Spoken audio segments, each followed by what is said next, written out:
국민의힘과 정부가 보건의료노조 총파업에 따른 대책을 발표했습니다. 사회 혼란을 최소화하는 한편 파업이 국민에게 위해를 끼칠 경우 단호하게 대응하겠다고 경고했는데요. 국회 취재기자 연결해서 자세한 내용 들어보겠습니다.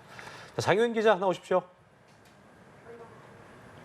네, 국회 나와 있습니다. 보건의료노조가 인력과 공공의료 확충을 요구하며 19년 만에 대규모 총파업에 돌입한 가운데 당정이 비상진료 대책을 발표했습니다.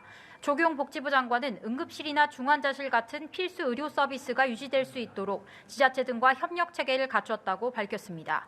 또 불가피할 경우 상급 종합병원의 입원 환자를 인근 병원으로 옮기고 개별 병원에도 대체 인력을 투입하는 등 필요한 지원을 하겠다고 설명했습니다.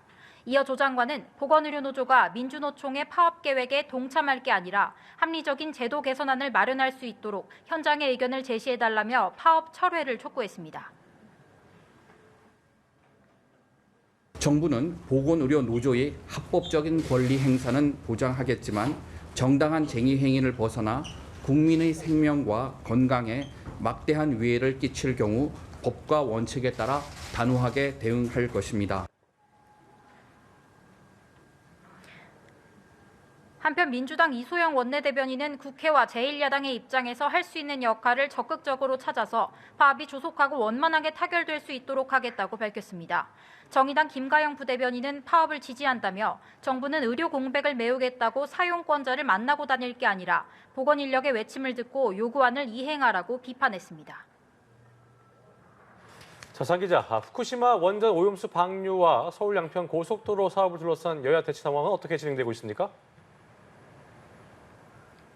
네, 그렇습니다. 우선 전날 윤석열 대통령과 기시다 후미오 일본 총리의 한일 회담 결과를 놓고 여야는 엇갈린 반응을 내놨습니다. 먼저 국민의힘 윤재욱 원내대표는 방류 과정 모니터링한 정보를 실시간으로 공유해달란 요청 등이 사실상 모두 받아들여졌다며 중요한 터닝 포인트를 마련했다고 높게 평가했습니다.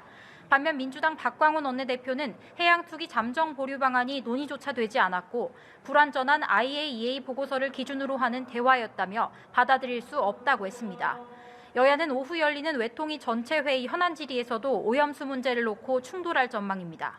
한편 민주당이 전날 서울 양평고속도로 의혹에 대한 국정조사를 공식 요청하면서 갈등도 격화됐습니다. 민주당 이재명 대표는 김건희 여사 일가를 위해 급작스레 노선을 바꿨다는 건 당연한 의심이라며 윤 대통령에게 처가 게이트의 철저한 진상규명을 천명하고 국정조사를 수용하라고 요구했습니다. 반면 윤재욱 원내대표는 대안노선 검토를 포함한 타당성 조사 방침 결정과 낙찰자 선정이 모두 문재인 정부에서 일어났다며 국정조사가 필요하면 그 대상은 문재인 정부라고 했습니다. 지금까지 국회에서 연합뉴스TV 장윤입니다.